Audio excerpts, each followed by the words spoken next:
Lee Summit is your destination for big city vibes and small town charm. Head to the downtown Lee Summit Farmers Market, where local meets fresh. Then grab a cup of coffee and discover a variety of shops and boutiques just around the corner. Continue the fun in downtown Lee Summit at a retro arcade bar. Discover your new beer at one of our 6 locally owned breweries. Cool off with some handcrafted cocktails at happy hour. End the night with live music and good company.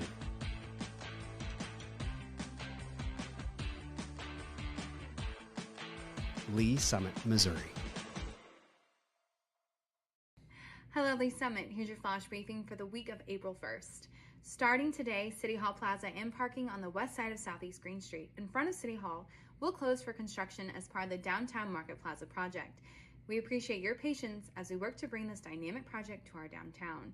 Learn more about the components of the Downtown Market Plaza by tuning into our latest episode of the Green Street Beat podcast at cityofls.net/DMP. The public is invited to the open house of Fire Station Number 4 on April 4th at 11 a.m. at 5031 Northwest Lakewood Way. Receive a behind-the-scenes look at the new facility, hear from Mayor Baird and Chief Snyder, and witness the unique hose uncoupling ceremony. Light refreshments will be offered. Be weather aware this evening. With severe weather possible, it's a good time to sign up for LS Aware, the city's emergency notification system. Depending on your preferences, the city can quickly send a message via phone, text, or email. Learn more at lsaware.net. And mark your calendars for the Farmers Market opening day on April 13th at the corner of Douglas and Green Streets. Visit the market and explore all the fresh products offered by our local growers and vendors. The market is open from 8 a.m. to noon. Find a full list of vendors at downtownls.org. Thanks for listening and have a great week. Traditionally, we think as police officers, those responding to law enforcement needs within the community. But honestly, we are there to serve our citizens, and our citizens do go into crisis. They do have mental health crises, and we're being called to those scenes on a regular basis. In order to help serve those citizens better, we did initiate the Crisis Intervention Team Program. These are officers that are specially trained to de-escalate crisis situations. Recently, we've brought co-responders onto the scene, licensed qualified mental health professionals housed within our police department, and they respond with those officers directly to those scenes where a crisis is occurring so they can interact with that citizen and get them the help they need right there on that scene. The co-responders are either a bachelor or master level in a behavioral health related field. They wear plain clothes, they don't carry weapons or anything like that. I have a police radio that I listen to all day. Listen for, those key words: mental health, behavioral health, crisis. There's a lot of officers that just call for me. I have my own radio number. I also have the ability to self-dispatch to them and say 982 is en route. Officers en route, 914, Armstrong. So typically I arrive after they've made it safe. I'll make contact and get kind of the rundown, and then I just kind of jump right in. I'm like, hey, my name's Allison. I'm a mental health professional. I'm here to help you. I'm not here to take you to jail or arrest you. Sometimes all a person needs is a voice, someone neutral, someone outside that, can listen. I do a lot of safety planning, including family, their support network, who's close to you. If they're home alone, who can come over and hang out with you today? Can we lock away your sharps? Can we put up your meds? Do you need meds? Can we get you over to the urgent care to get you assessed for your medications? Some of them also are like, oh, I'm so glad you came. This made me feel so much better. Our main goal as the co-responders is to, one, get people connected to the services that they need, and also divert from emergency rooms and jails. And they almost get a different view of the police responding. That lets me know you care and the officers care. Please come up, please. How can we help you? My husband has... In 2020, we had 722 mental health related calls for service. 2022, by that time, 1,479. These mental health related calls for service are increasing. How we're responding to that is increasing the number of crisis intervention team officers we have available, as well as the number of co-responders we have available to respond on these calls. So what I think is important for the community to know about the co-responder program is that we're here, we exist. All you have to do when you call 911 is ask for us. Say, hey, I want a co-responder to respond to this crisis, and we'll go. I was really struggling about 8 years ago on my personal journey with mental health, and I met some amazing social workers and amazing programs that have helped me get to where I am today. I really couldn't see myself doing anything else. We want to help, and that's what we love to do. So I had a client, we got a call, she had some suicidal ideations, and she really felt that she had nobody. And and getting to know her story and getting to know who comes around and sees you, well then we found a support person and they responded immediately. And we made a plan. I called back and checked on her in an hour, and then I checked on her in 2 hours. We were able to get her into the additional services to where she talks to someone every week or more. I just took a person that really just thought they had nobody and nobody would show up for them, and show them you do. And you'll be amazed who is in your corner if you just simply say, I need a little help.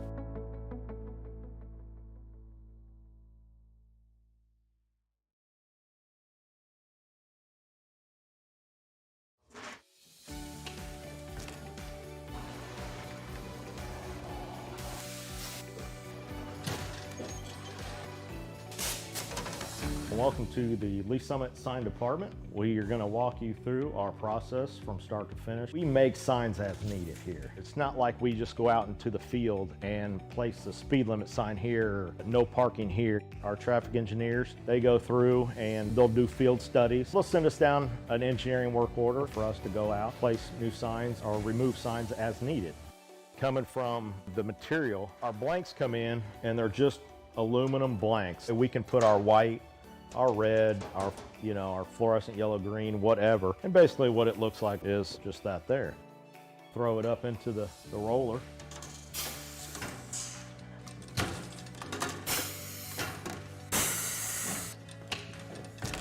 And once we got it covered, take it to our work table here, and Tim will cut the corners, cut all the access off to where it's lined up right. As far as the plotter and the software that we use, there's a street name sign there, and he's gonna go ahead and print that out on the plotter so you can see the plotter and how it operates and runs. There's standards for the height, even just on letters on the sign blank. Basically what we have on the computer there is it's pretty much set up to those.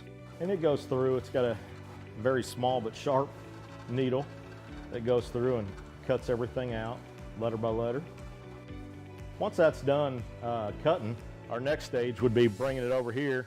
Currently picking out the sign letters right now. We call it weeding or picking, or however you want to call it. Next, putting it on the transfer tape.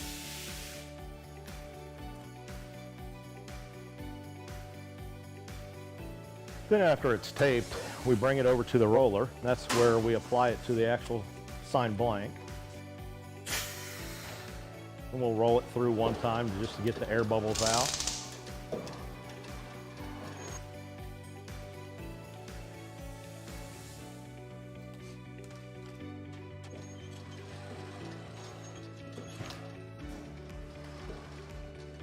And the last stage is basically just taking the transfer tape off the front of it. And there's a finished product of the street name sign. We'll take you out to the field and show you our process that we go through. We're gonna go out and follow our sign guys, get something installed for you. This is where we check our underground utilities. Tim, you got AT&T? AT&T's back here. Evergy, Google, so we should be good to go. We normally put all of our stuff together out in the field.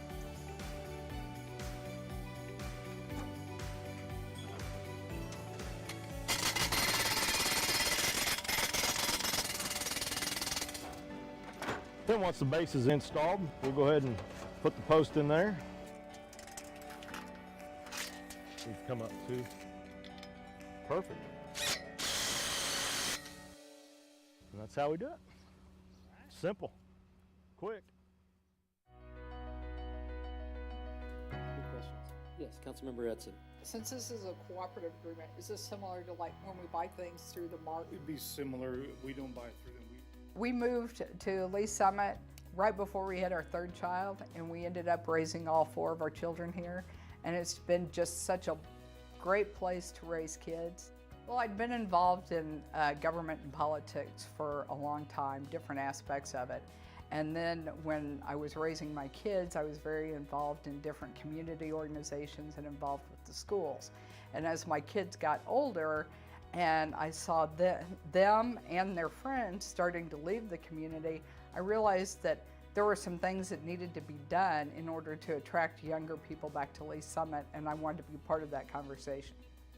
We need to work on economic development and keep trying to get more jobs here that pay well so that they will attract our kids. We have this great school system that we're all paying for, and yet our kids graduate and leave. We need to work with the school districts and with the businesses to create an environment that keeps our kids here. We have a great community with great housing, but we also don't have enough housing that is attainable for middle class. People who are just starting in the workforce can't afford to buy a house here at this point in time. If you take your average firefighter and your teacher and they're married, it's very hard for them to buy a house in Lee Summit. So some of my priorities when I ran were economic development, attainable housing, and public safety. When I ran 6 years ago, our police officers and our firefighters were some of the worst paid public safety folks in the metro area. And in the past 6 years, we've done a great job of getting their pay up, getting their benefits up, and now there will be a public safety tax, which will be a game changer for Lee Summit. It will help us to attract and retain new talent for the coming years. All communities are having a hard time recruiting and retaining police and firefighters. So if we can be a place that they want to come and is desirable, it's going to be great for the well-being of our community. We need to make sure that not only are we paying people well, but that we have enough fire stations as the city grows. We need to make sure that we grow the police department. Something else I'm really proud of, the replacement of Fire Station 4 and 5. I started taking council members on tours of Fire Station number 4 to show them how badly a replacement for that station was needed. There are so many opportunities to get involved in this community, whether it's serving on a committee, whether it's participating in the Citizens Leadership Academy, which the city sponsors. It's easy to sit at home and complain and think you understand how it works, and then when you actually understand how it works, you have a better appreciation for it, and you'll want to get involved more. I just wanted to clarify that. I think Hillary did a great job. Thank you.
Calling to order this meeting of the Finance and Budget Committee for Monday, April 1st, 2024. Can we get a roll call, please? Thank you, Chair. Councilmember Hodges. Here. Mayor Pro Tem Lopez. Here. Vice Chair Lovell is absent. Chair Shields. Present. All right, first item of business is approval of the agenda. Chair, Yes. I move for the approval of the agenda. Second. Thank you. We have a motion second to approve the agenda. Can we get a vote, please? Thank you, Chair. Vice Chair Lovell is absent. Councilmember Lopez. Aye. Councilmember Hodges. Aye. Chair Shields. Aye. Thank you. Do we have any public comments today? Chair, we do not have any public comments today. And we don't have a packed house. I'm kind of hurt. That's all right. All right, next we're moving on to our first item of business, which is approval of the March 4th action letter. Chair, Yes. I move for the approval of the March 4th, 2024 Finance and Budget Action Letter. Second. We have a motion and a second on item 2024-6184, approval of the March 4th action letter. Can we get a vote, please? Thank you, Chair. Mayor Pro Tem Lopez. Aye. Councilmember Hodges. Aye. Chair Shields. Aye. Thank you. All right. Next item on our agenda is TMP 2939, an ordinance approving amendment number 12 to the budget for fiscal year ending June 30, 2024, is adopted by ordinance number 9704, ordinance number 9705, ordinance number 9706, ordinance number 9707, and ordinance number 9708 by amending the authorized expenditures for the city. Mr. Gentry. Thank you, Chairman Shields. Rick Gentry, Budget Manager. Here we get the presentation.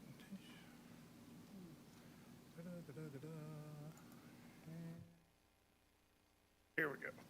All righty, good afternoon. Item TMP 2939 for you this evening is budget amendment number 12 to the FY24 budget. So I'll go through and kind of hit the highlights of this amendment and be prepared for any questions. And then we have several representative departments in attendance today if you have like a little more in-depth information. The first group of items in the budget amendments, we're doing some updates to the pay and classification plan.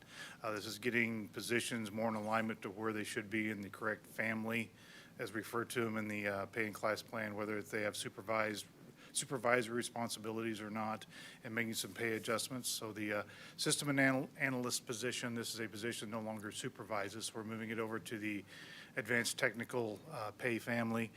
The staff attorney, we're recommending to move that position from PN5 level up to the PN7 level, which puts it up with the assistant prosecuting attorney position and puts them more in alignment where they need to be as far as pay band. The cultural arts manager, that position, with the approval of an expansion request this year, we added a cultural arts specialist position, and this is to this cultural arts manager now supervises that position, so we're moving them from PN5 over to the managerial supervision position in MS1. We're also creating a new position in the pay and class plan, a communications and marketing manager position, and it fits into that manager supervisory position MS1 category. And we're also recommending the removal of the technical service specialist position from the pay and class plan. Several years ago, this position there was a new title and job description developed for this position. And over the years, several people have been hired under the new job title, and we just have one person. We're going to switch them, move them back over to the specialist position with the other staff. In the FTE areas, we have a request from the Development Services Department to change one of their engineering family, which is that engineering and staff engineer and senior engineer position. Change one of those FTEs over to a planning family, which is the planning and senior planning position. So I just want to make that change, not doing any increases, just a change, lateral change of positions of the count. And then ITS, that's where we're wanting to change that one technical services FTE to a system support specialist. They're both in the same family, pay band family, just some cleanup on the pay and class planner FT counts there. And then in creative services, they'd like to change one of the marketing specialist positions they have currently today to the communications and marketing manager FTE. Again, that was one of those positions we did an expansion on earlier in the year for the FY24 budget. They'd like to change one of those to the communications and marketing manager position. As currently an open position, they'll go through the posting and interview process to fill that position. For additions to FTE counts, we have a request from the law department to add a staff attorney to the law department to meet the meetings because they're having additional needs for help with economic development projects and processes going along, as well as eminent domain processes that are in place. We're requesting to increase them 1 FTE for a staff attorney and authorizing at about $35,000 to cover the salary and benefits and the needed items for that position for the rest of the current year. And then there'll be a full-time position in the FY25 budget. Also add to the airport 0.5 of FT hours. That's not a position, it's just a number of hours, which is 1,040 hours, which is a half a position, because they have about 8 different positions in the airport that are the airport attendants. And they just need to increase the number of hours throughout the rest of the year to meet the needs of the customers coming to the airport and using their services, and increasing the amount to the salary and benefits of $22,048 to their budget and their spending authority. If you remember back at I believe it was budget amendment number 9, we increased their revenues because they were projected an increase in revenues due to rentals and fuel sales to offset that expense. The $35,000 for the law department, that is coming from one of our, which is another item we'll get to. It's a cleanup of a transfer that was doubly done. So we'll be reduce in expenditures in one place to offset this increase that's coming into the law department. Well, for transfers, the top one is the audiovisual needs of the City Hall. We have obviously some needs to upgrade some of the equipment and audiovisual areas in City Hall for the conference rooms around City Hall. That project comes to $260,000.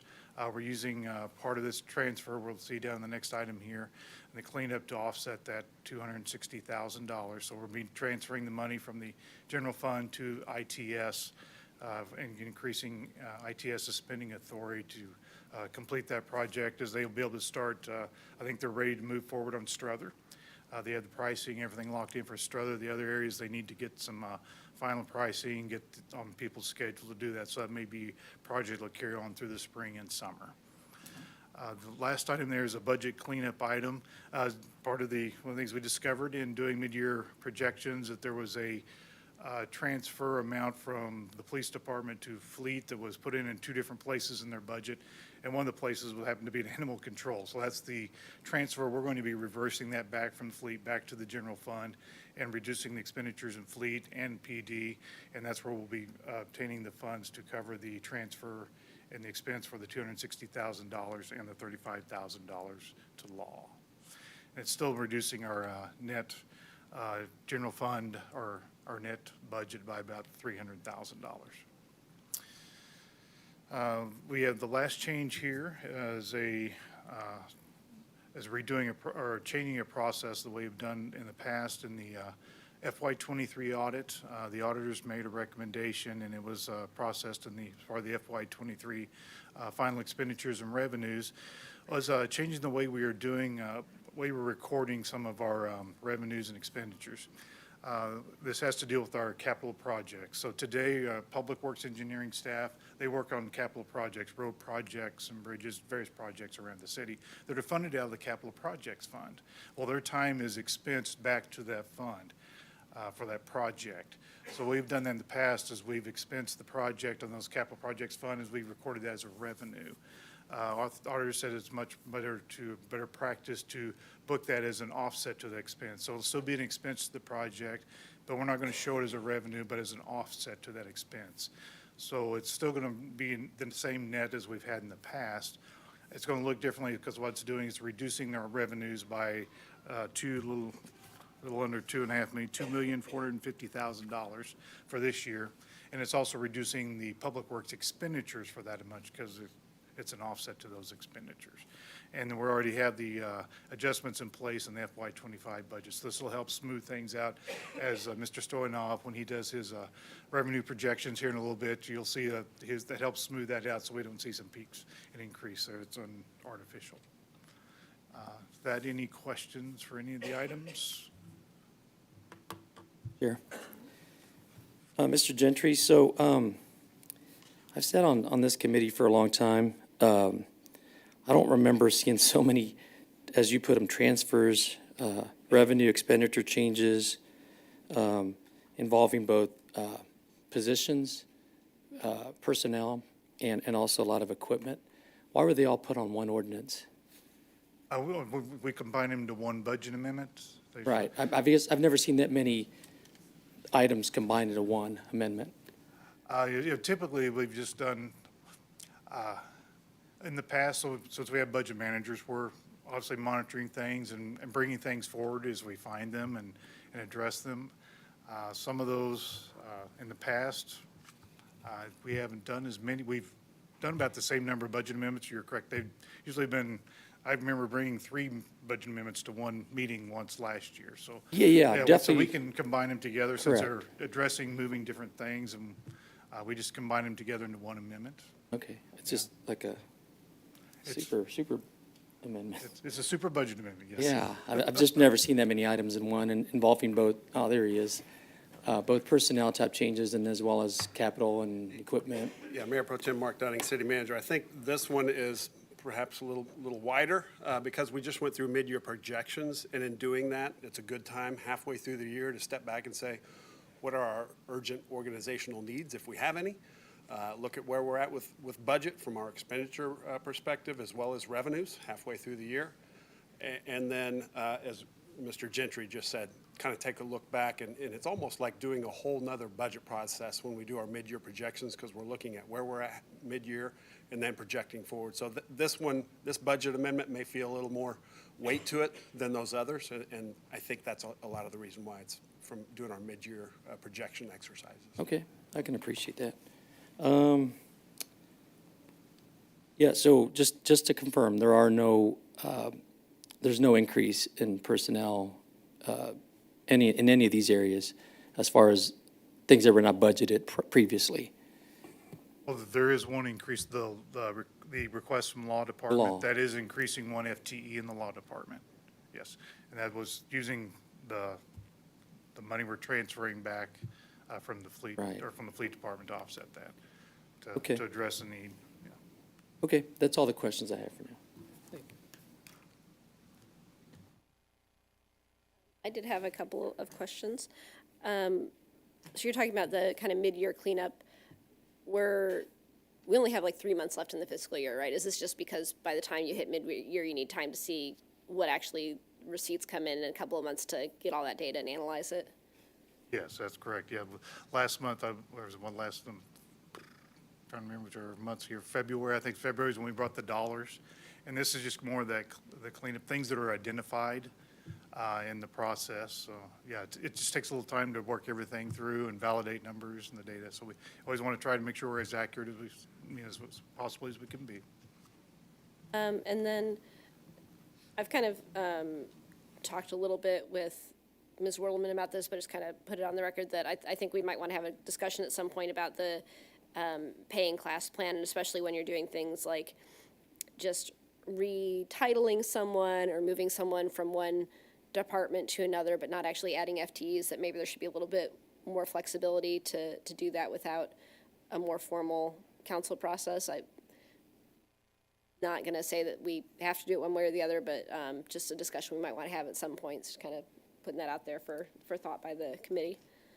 And then this is just a really, really small thing, but when we do these amendments, could we just say like ordinance numbers 9704, 9705, 97, like do we have to say ordinance number 10 times because it's hard to read? Like that's just that would be a question for the law department. Yeah, well, just something for law department to think about when you do the next agenda.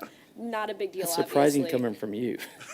You know, I stumble over it. So anyway, not a big deal on that one. So I think that's all that I have, unless there's any other questions from the committee. Then I would look for a motion. Chair, I move to recommend to City Council approval of agenda item TMP-2939, an ordinance approving amendment number 12 to the budget for the fiscal year ending June 30th, 2024, as adopted by ordinance number 9704, ordinance number 9705, ordinance number 9706, ordinance number 9707, and ordinance number 9708 by amending the authorized expenditures for the city. Second. We have a motion and a second to move TMP 2939 to council with recommendation of approval. Could we get a vote, please? Thank you, Chair. Councilmember Hodges? Aye. Mayor Pro Tem Lopez? Aye. Chair Shields? Aye. Next item on our agenda is TMP 2956, an ordinance approving the 2024 Combat Drug Commission LESBI agreement by and between the City of Lee Summit, Missouri and Jackson County, Missouri, and authorizing the mayor to execute the same by and on behalf of the city. Major Mark Levy with the Lee Summit Police Department. The ordinance before you has to do with our yearly award from the Jackson County Combat Tax. They've helped to fund our, what used to be our DARE program and now is called Impact. We redid our program a couple of years ago. But every year we get an award from them to help fund those officers that teach in our elementaries and middle schools.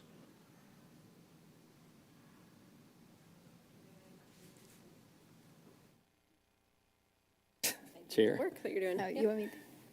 I would look for a motion unless you have questions. Chair. I move to recommend to City Council approval of agenda item TMP-2956, an ordinance approving the 2024 Combat Drug Commission LESBI agreement by and between the City of Lee Summit, Missouri and Jackson County, Missouri, and authorizing the mayor to execute the same by and on behalf of the city. Second. We have a motion and a second to move TMP 2956 to council with a recommendation of approval. Could we get a vote, please? Thank you, Chair. Mayor Pro Tem Lopez. Aye. Councilmember Hodges. Aye. Chair Shields. Aye. Thank you.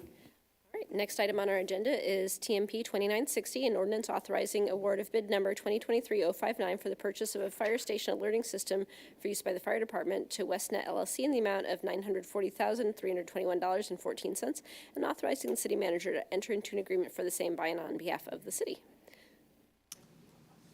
Thank you, Chair, Committee. I'll try to be as efficient as the last one. I don't know that I'll get quite as fast, but my name is Brian Osterman, Deputy Fire Chief. What this item is station alerting, as it says. It provides a lot of things for the fire department. It's also one of those enhancements that was advertised during the ballots for the public safety sales tax initiatives. It's one of the enhancements for the fire department. What this does is several things. It integrates with our communications division, our dispatch center, and what it does is it automates a lot of the processes early in the call taking. So between the initial dispatch of the incident and the early communications with the fire operations crews, it really automates that system in a large way. Which takes some of the load off of our dispatch center initially during the call, but it really enhances that overall process of dispatching. That's one of the enhancements. One of the other benefits of it is it really goes a long way in the health and in the heart safe best practices with the fire service. Right now, the way that the calls are dispatched, we get a loud tone over the radio system. Studies have shown time and again that that's long-term detrimental to firefighter health and wellness. So this system utilizes different adjuncts to alert the crews of the calls that come in, and it's much more of what they call a heart-safe method. It also allows for those individuals on shift to program within the stations, especially their bunk rooms. They're on one particular apparatus or the other. So if, for instance, the pumper gets assigned to a call and the ambulance does not, the ambulance doesn't have to wake up for that call. So really in line with the sleep studies that we see, and it really does enhance the health and wellness of our firefighters, and it also enhances the efficiency of the call taking and dispatching processes. So, Do you have any questions from the committee? Chair. I'm just curious. It sounds like a really interesting and high-tech kind of program. So once we get the 911 call, then this program and software comes into the station itself? So as the 911 call comes in, the dispatchers are taking in the incident data, the call data, putting it into the CAD system. This system integrates with the CAD system. So it sees what type of call it is, where it is. It knows what to dispatch. It automatically sends those units. All the initial voice dispatching is pre-recorded, so it's really an automated system to get the crews the notification of the call, where it is, what it is, and gets them responding. And then as the call progresses, then the dispatchers take over the actual communication with those crews. But it really does it does speed up the process quite a bit. Great, thank you. Yeah. Thank you, Chair. Thank you. That was good. If we don't have any further questions, I would look for a motion. Chair, I move to recommend to City Council approval of agenda item TMP-2960, an ordinance authorizing award of bid number 2023-059 for the purchase of a fire station alerting system for use by the fire department to Westnet LLC in the amount of $940,321.14 and authorizing the city manager to enter into an agreement for the same by and on behalf of the city. Second. We have a motion and a second to move TMP 2960 to council with recommendation of approval. Can we get a vote, please? Thank you, Chair. Councilmember Hodges? Aye. Mayor Pro Tem Lopez? Aye. Chair Shields? Aye. Thank you. Next item on our agenda is 2024-6187, a presentation regarding the ERP solution presentation.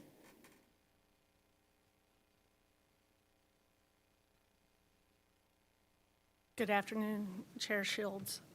I'm Diana Newman, the Director of Information Technology, and I'm here to present the replacement of the Enterprise Resource System. There are 3 ordinances seeking approval to award the contracts, TMP 2958, 2957, and 2959 that this presentation represents. So let me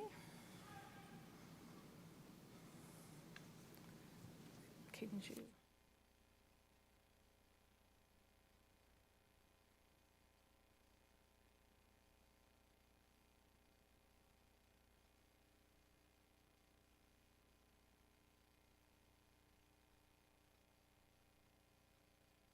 So the Enterprise Resource Planning System is a replacement of our financial and our human resources systems, and we plan to implement current technology and improve to best practices, bringing the technology to current date. Back in November, I believe it was, the No Tax Increase Bond project update included the ERP. One of the things that was in that presentation was that our team's vision and guiding principles basically support business agility, best practices, and also automation. Focus on the scope around the core business capabilities, and then strive for one source of truth. During that time, we had put out the RFP in June of 2023. We got 12 responses, but that RFP included 50 people putting the requirements together of what we were looking for to improve our processes and what was required, and then what was we would like, more or less, what was proposed. So through that process, there were 12 vendors that responded, and they, through that requirements definition, there was also a tool to measure those requirements. So when they responded to the RFP, we had a tool to measure the requirements, again, giving what was required versus optional had different scores. So we were able to take the 12 respondents and narrow it down to 5 that had responded and met the requirements. And also, through that process, we were asked them to come in and do a demonstration to validate that. We also had some that were not moved forward because they didn't provide enough information in the RFP to meet the security requirements.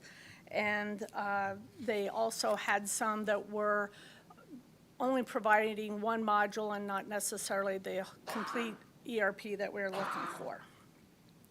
During that time, there were prices received from anywhere from $9 million to $191,000. So that was the disparity of the responses received. And then also, after we went through all the requirements, then we had additional demonstrations, and we narrowed it down to basically 3 products. Through those, we identified 3 vendors that narrowed it down from there by calling clients and finding out who they utilized, and they were in the local area, such as Olathe, the Unified Government, and the City of Independence. Those 2 narrowed products, we then made our final selection. We still were wanting to understand the system, so we selected Workday, but they provided us a system sandbox that we could try in the different groups. went through the processes, and then felt more comfortable with the system that it would deliver what we were looking for with not much time to set up for our processes. So it got us to that final decision by utilizing that sandbox for, and had a lot of the subject matter experts go through those scripts. So the selection was Workday, which is it was truly built for a cloud solution. It's a software as a service. And it is a full suite of all the applications, fully integrated. They were 600 plus government and educational deployments. Everybody, all customers are on the same level as far as versions. So whether you're a large corporation or a small city, you are all utilizing the same version of the system, and they upgrade it every 6 months. So it helps us keep the technology going forward. And also our ultimate goal was a single source of truth of information, and with Workday being fully integrated, it has built-in reports that we'll be able to utilize across HR and the financial systems. AVAP was the selection for our implementer. They're the one that actually completed the RFP, and Workday and Can-Am Technologies were products that they recommended as part of their RFP. AVAP gave us the most complete RFP, fully transparent in their costs, able to match it to everything that they had listed. And then also presented Workday and Can-Am Technologies as their solution, which from a requirements was in the top 2 rankings of requirement responses. We selected AVAP by, there was 2 contractors who provided Workday as the solution. To narrow it between the 2, again, we went back to looking at references and who they utilized and if they were happy with them. But we also went through the process of interviewing each project team, because the 2 implementers was the final decision. And we felt AVAP met our culture, as well as, again, they'd done a very good job on completing the RFP, so we felt comfortable with them. Can-Am Technologies, it's a cashiering software. It's already fully integrated with Workday, and it automates receiving payments. And it also can directly post to the GL in the financial system within Workday. So what Workday is, it met all of our requirements.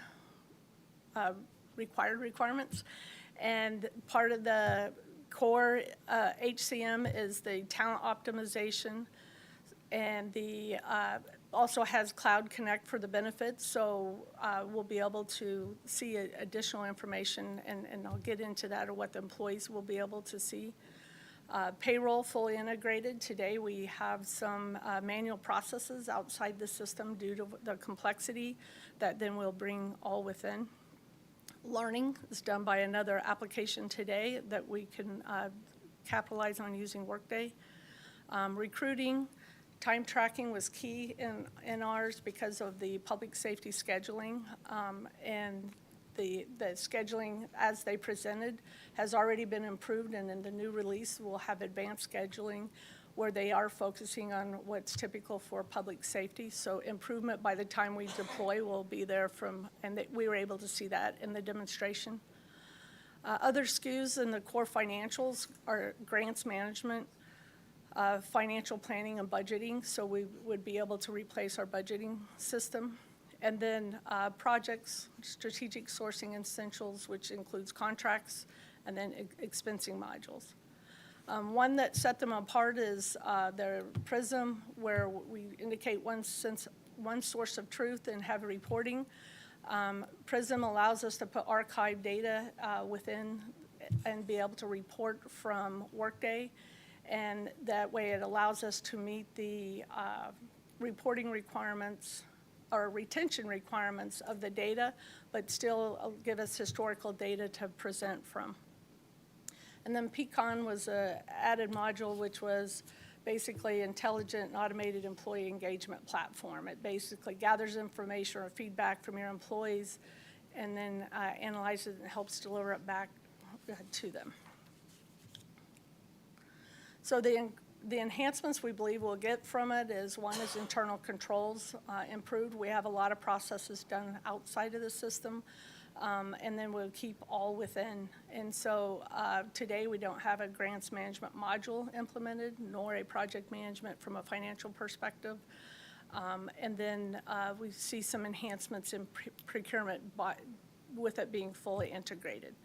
And then strategic sourcing will include contracts. So this can tie our contracts to our POs, to invoicing, and have one integrated workflow across all. HR applications improve the onboarding. After a candidate has accepted the offer, you can actually start gathering information from them and start the onboarding process even before they start. Employee self-service, this is where it's indicating the employees will have more access to their profiles, training, their benefits, and the payroll information in one place, not only with all integrated in one system, but they can also access it from a mobile device. Compensation, this allows us to better manage the compensation within a tool, which we don't have today. And then, as I mentioned, scheduling has improvement over our current system, as well as are already improving it for public safety, and we were able to see a demonstration of that. To implement this, it's a very aggressive timeline. However, we believe that the time to try to do it in parallel, the customizations required and the effort would increase the cost greatly, as well as increase the risk, trying to maintain two different systems, because our current system is so disparate in so many different applications. So we chose to go what we call the Big Bang and implement the core financials by July of 2025. And this would allow us to have all HR and financial modules implemented in one system. We did move some things to a phase 2 because they don't need to be done at the same time as the core, and that would be the planning, budgeting, because we wouldn't need it as soon, and as well as the PRISM, for example, of archive data and reporting. So those are some of the examples that would be in the phase 2. So the cost. The first year cost has implementation cost. So year 1 with AVAP is implementation. It's a 10-year contract overall, except for AVAP. They indicate that after 3 years we should be self-sufficient and wouldn't need to utilize our services. Willing to provide them if we need them, but they don't believe we would need them after that 3 years. The implementation cost is meeting with all of the teams and getting the requirements set up and the workflow processes implemented. And then Workday is a subscription price, which would be annual, and their first year price is $548,000. And then K&M, it has implementation and subscription price within it, and it's $235,000, and it's the cashiering software that will integrate with Treasury and bringing in the revenue from CIS. And then the annual total cost for the first year is $4 million. As you go through year 2 through year 10, it is just more the subscription price and some maintenance. And then the overall cost would be for the 10 years is $10.8 million. The reason going for a 10-year cost, it's a big investment to put an ERP system in, and usually if you, according to procurement, after 5 years and you go to renew the contract, the costs go up substantially. So this was allowed us to manage the cost over a longer term, and typically ERP is deployed for at least 10 years. And in this case, they update every year or every 6 months, so you're keeping current with technology. There are some offsets, so we will be replacing, for example, our existing ERP, and then the cashiering software, and then the budgeting software we're using today. And then there's an application that does a lot of the forms that we utilize within the financial and HR processes, and those would be fully integrated within Workday. And then on the HR side, the time tracking and the recruiting applications can be replaced.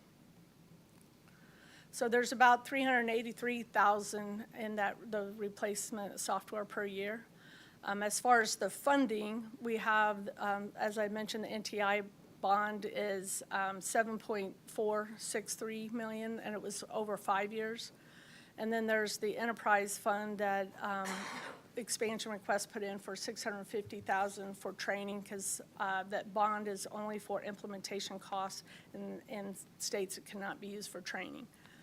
So again, the term of the contract is 10 years. So if you total that up, the bond fund and the expansion plus the cost offset, our total funds would be 11 million, and the total cost is $10,805,472. Do you have any questions?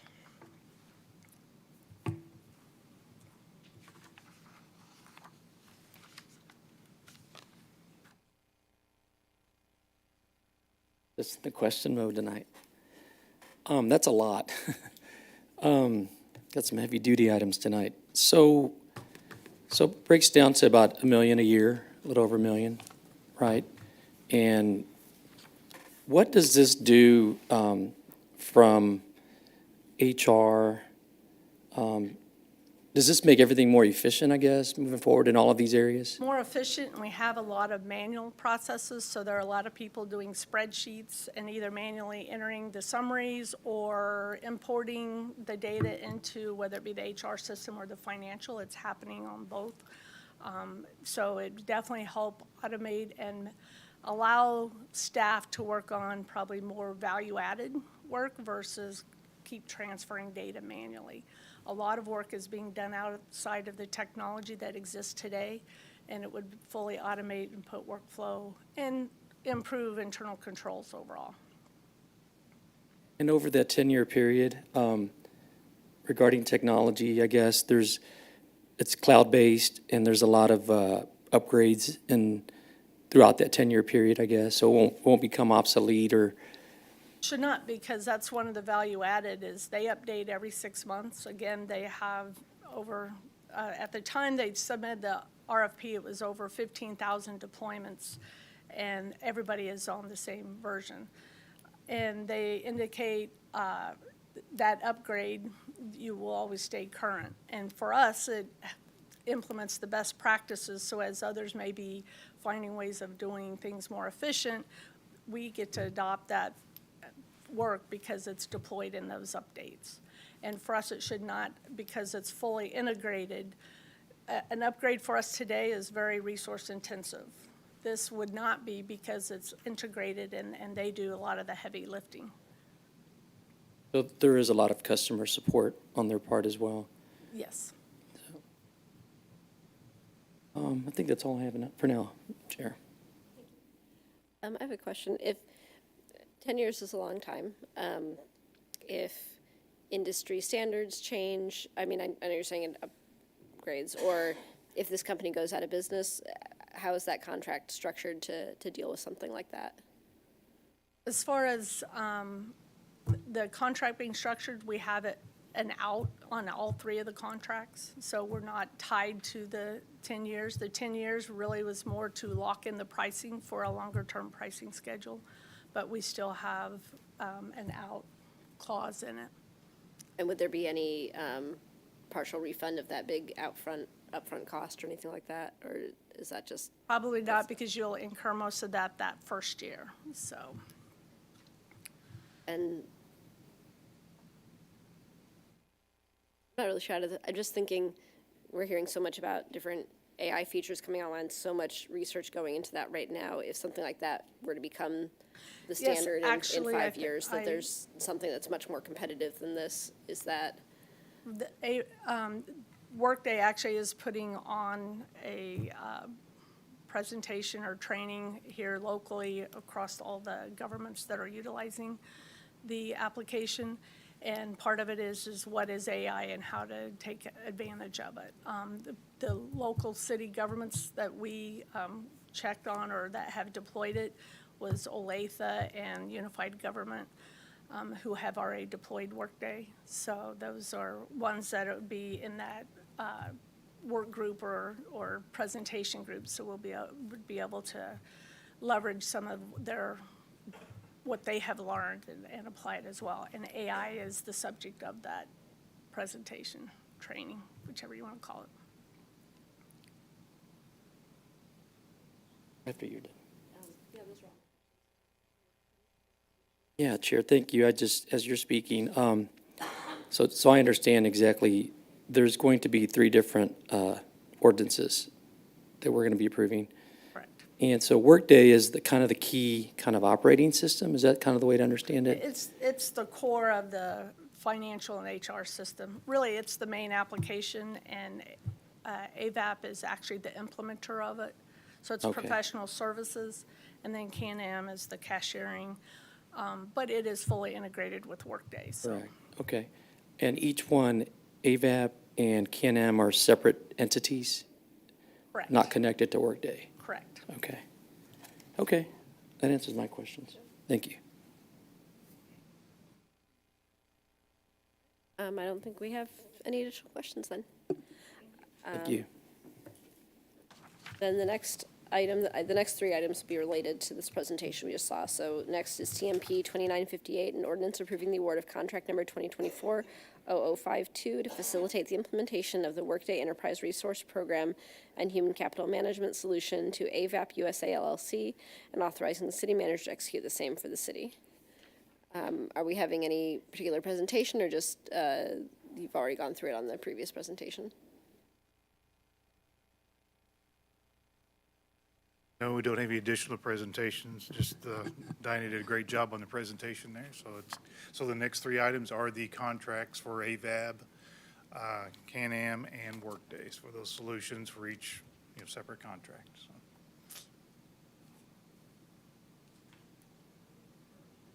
Here.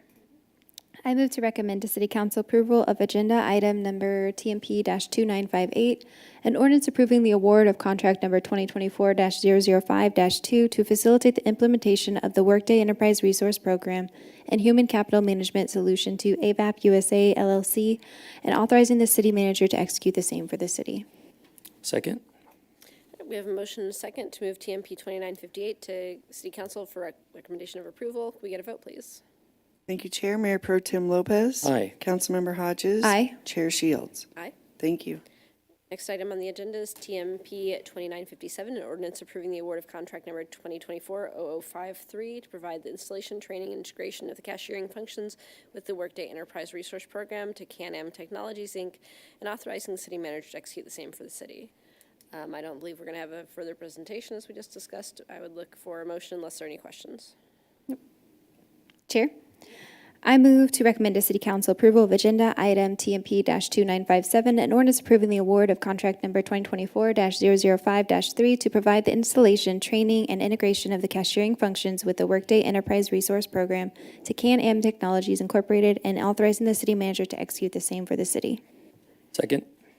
We have a motion and a second to move TMP 2957 to council for approval. Could we get a vote, please?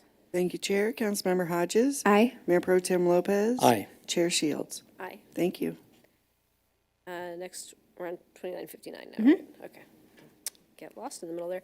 TMP 2959, an ordinance approving the award of contract number 2024-0051 to provide a complete enterprise resource program and human capital management solution to Workday, Inc., and authorizing the city manager to execute the same for the city. Do we have any discussion on this? Chair. I move to recommend to City Council approval of agenda item TMP-2959, an ordinance approving the award of contract number 2024-005-1 to provide a complete enterprise resource program and human capital management solution to Workday Incorporated, and authorizing the city manager to execute the same for the city. Second? We have a motion and a second to move TMP 2959 to council with a recommendation of approval. Can we get a vote, please? Thank you, Chair. Mayor Pro Tem Lopez. Aye. Councilmember Hodges. Aye. Chair Shields. Aye. Thank you. All right, next item on our agenda is 2024-6180, a presentation, city manager's presentation of FY25 general fund and public safety sales tax revenue projections.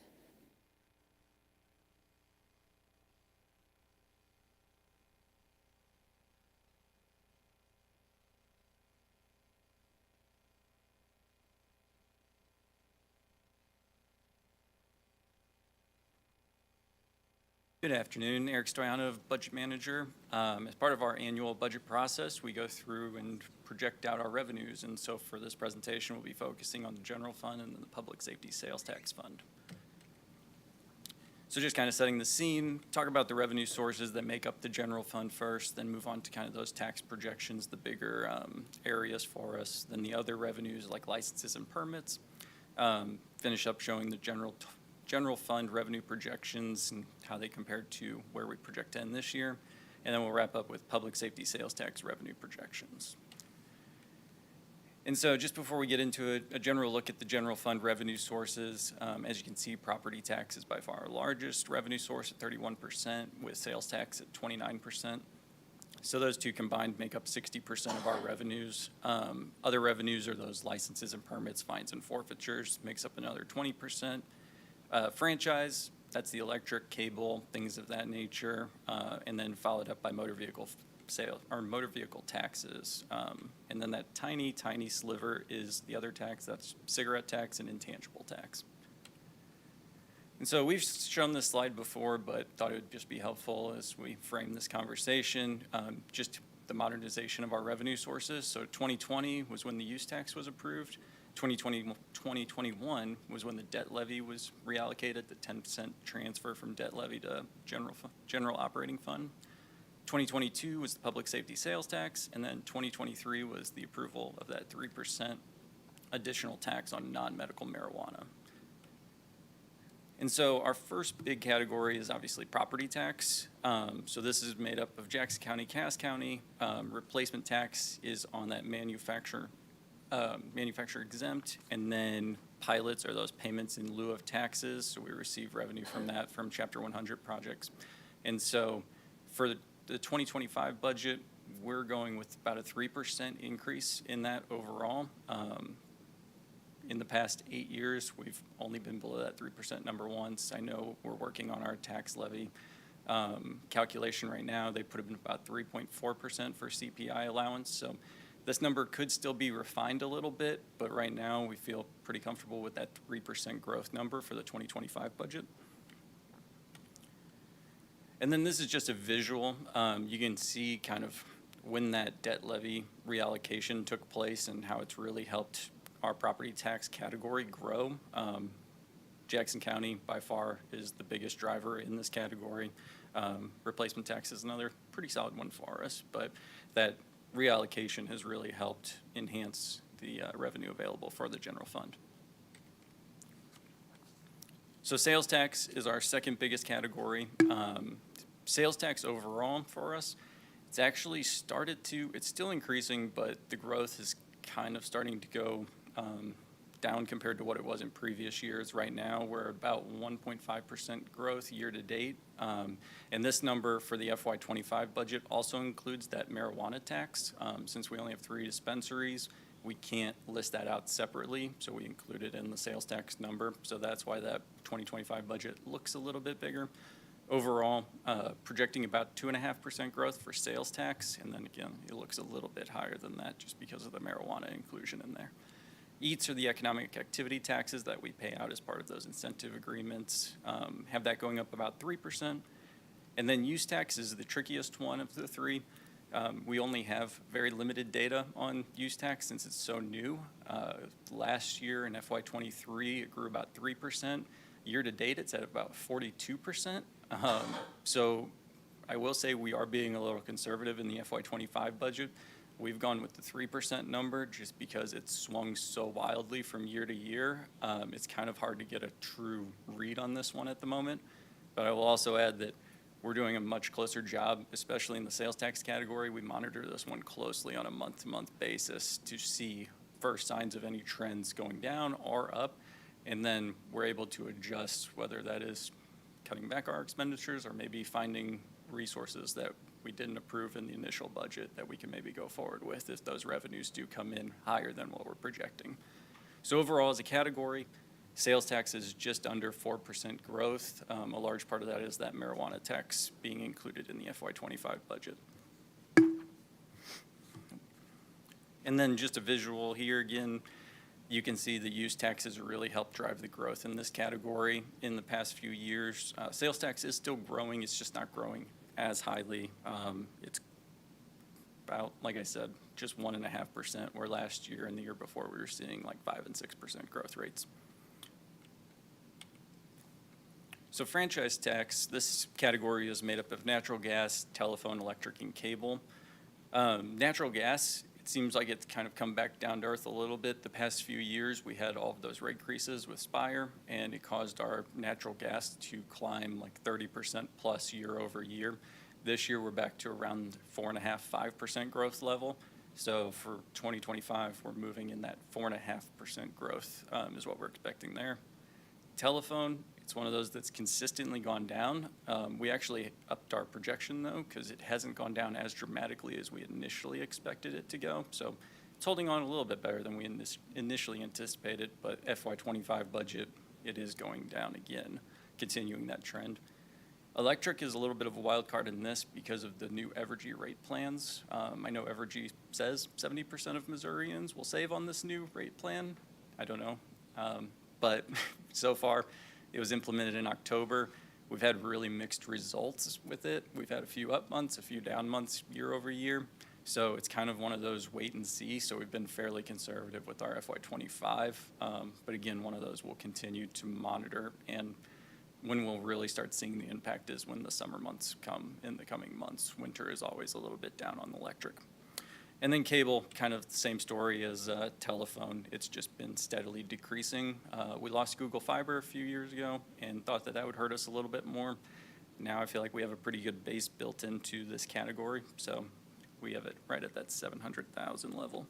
So overall, as a category, about 1.1% growth compared to where we project to end FY24. And you can see again visually, this category's kind of flattened out over recent years. I'm not seeing a ton of growth, but still seeing slight growth. So motor vehicle fuel tax, this one has really been helped out by the increase in the fuel tax. The increases in the fuel tax started October 2021, and then they've been happening July 1st every year after that. And so July 1st of 24, they're supposed to go up again from 24.5 cents, I believe, to 27 cents, so about a 10% increase. And we've seen that really help out. So in this category, that's really been the main driver of growth for us. But I will also say sales tax has also been pretty strong for us in this category.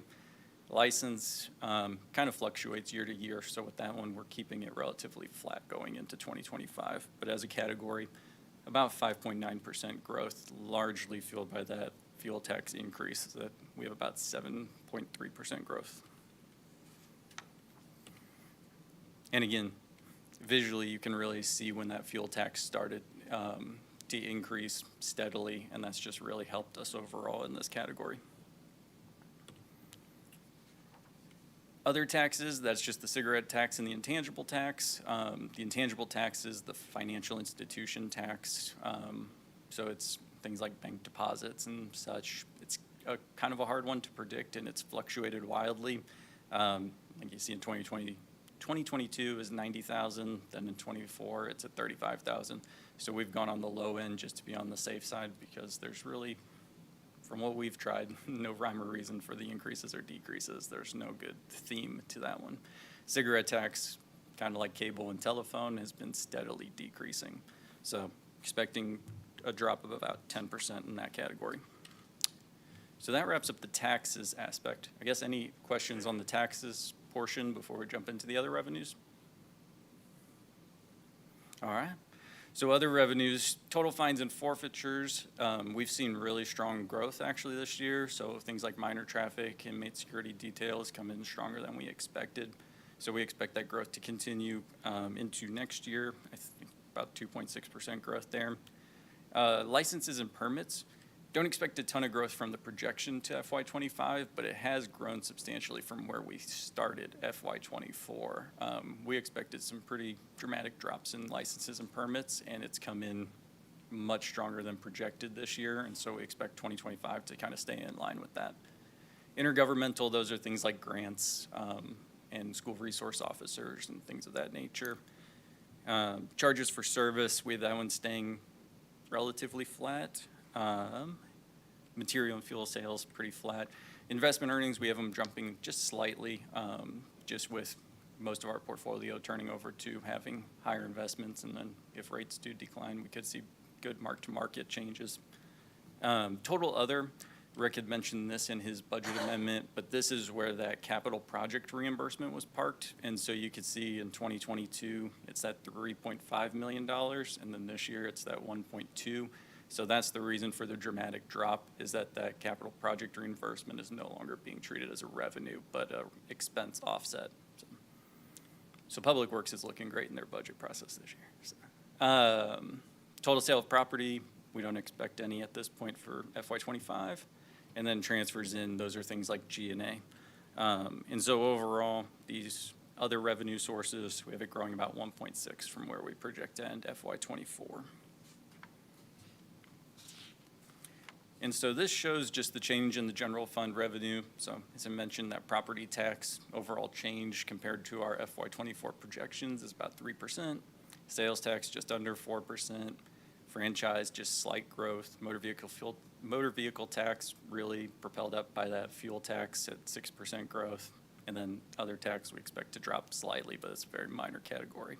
And then other revenue, for the FY24 projection, I pulled out that sale of property just to give a little bit better of an apples to apples comparison for revenue growth, so it doesn't skew it. So compared to just recurring revenues, we're up about 2.8% in where we project FY25 to be. And again, I'll do my standard disclaimer that all numbers are subject to change. So we get new information on a monthly basis. We try to refine these and get as close as possible, but that's where things stand as of April 1st. So that wraps up general fund. Any questions on general fund before we go into public safety sales tax? Here. So, Eric, just one quick question. I know a longtime former colleague up here always liked to hear about the trend in sales taxes. We're guesstimating 3.81 at this point is projected. Mm-hmm. What has it been historically? Can you remind me or remind us the last 3-4 years? So I actually have this number. So it looks like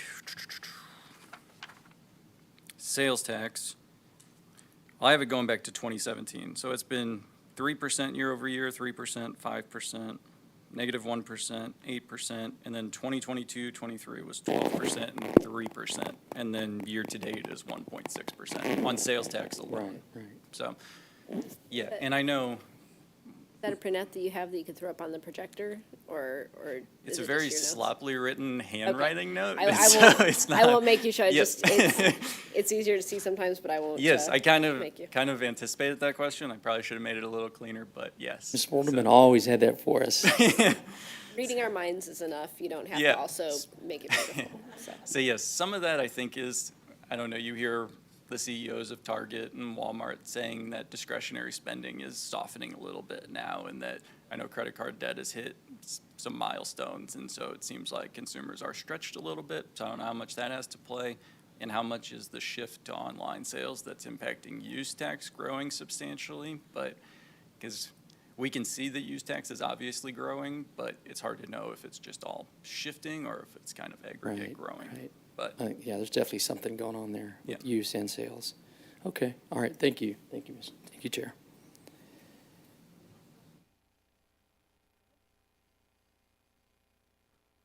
all right, so we will wrap up with public safety sales tax, and I jumped.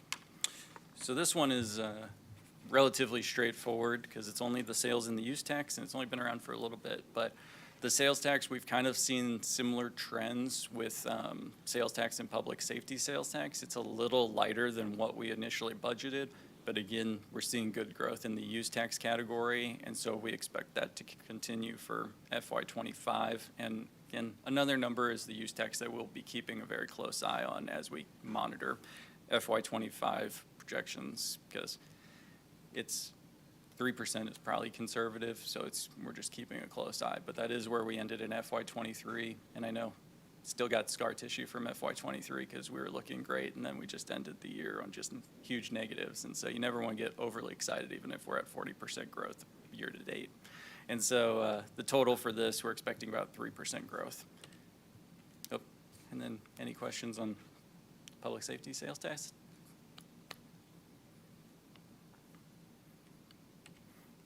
All right, and so just wrapping it up, our next meetings, because we're in the thick of budget season, so we'll have the FY25 budget presentation showing the general fund and public safety sales tax expenses at that May 6th meeting, and then we'll also talk about the expansion requests that have been submitted to the budget team.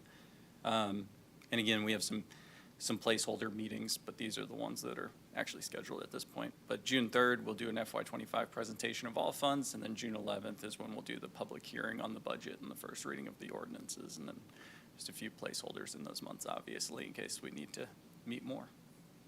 So. All I have. Any other questions from the committee? Get the updates, thank you. All right, that takes us into roundtable. I see we have a written report. Ms. Wortelman or Mr. Dunning, do you want to speak to that at all, or?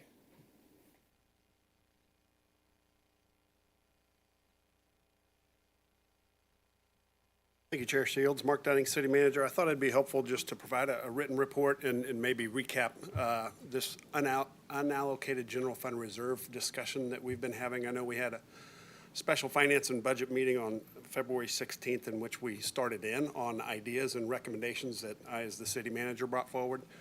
Want to allow some time for other ideas to come to mind, but some of the changes that I think is worth noting from that discussion on the 16th, we knew that the downtown market plaza was coming forward, and from the generally 11 million that's above the 35% threshold or ceiling, I guess, the mayor and the council considered 7 million toward the market plaza, which that has been approved and been so we're making those changes. I believe the budget amendment for that already came through. So where that leaves us with is about 4 million available to invest in whatever ideas, recommendations that we come up with.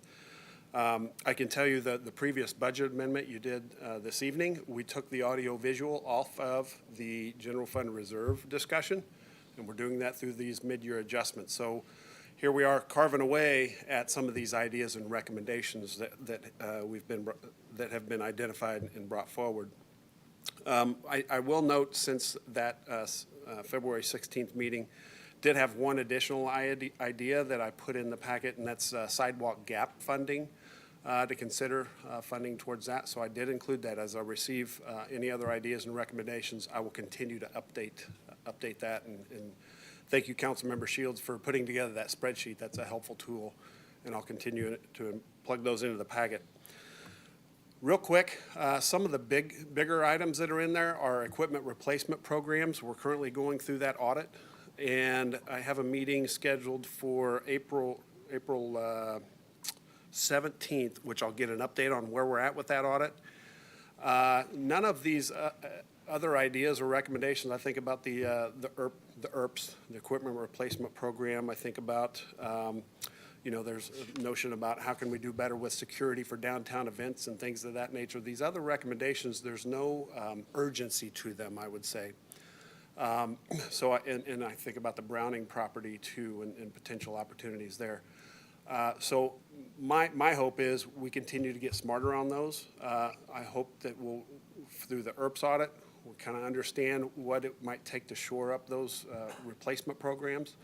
I do have some initial information on downtown security and bollards and things of that nature that we might consider, and then same thing on the Browning property. So really no kind of formal updates, but my thought is once we get our arms around those and get better estimates on those, a commitment to bring those forward. But in the meantime, if there's other thoughts or ideas, all ears, and we can continue to have dialogue about this and bring these forward. But no urgency tonight, just a general update on where things sit.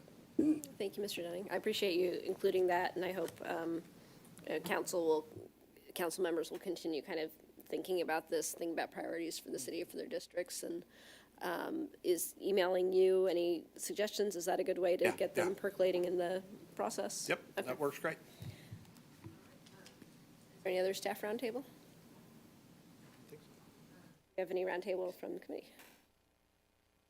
So our next meeting would be May 6th. Will that be, that'll be after the new council is sworn in. Will there be new committees at that point? I just want to make sure we all know who needs to hear what we're planning. I think we'll have a quorum of this committee. I don't think they assigned.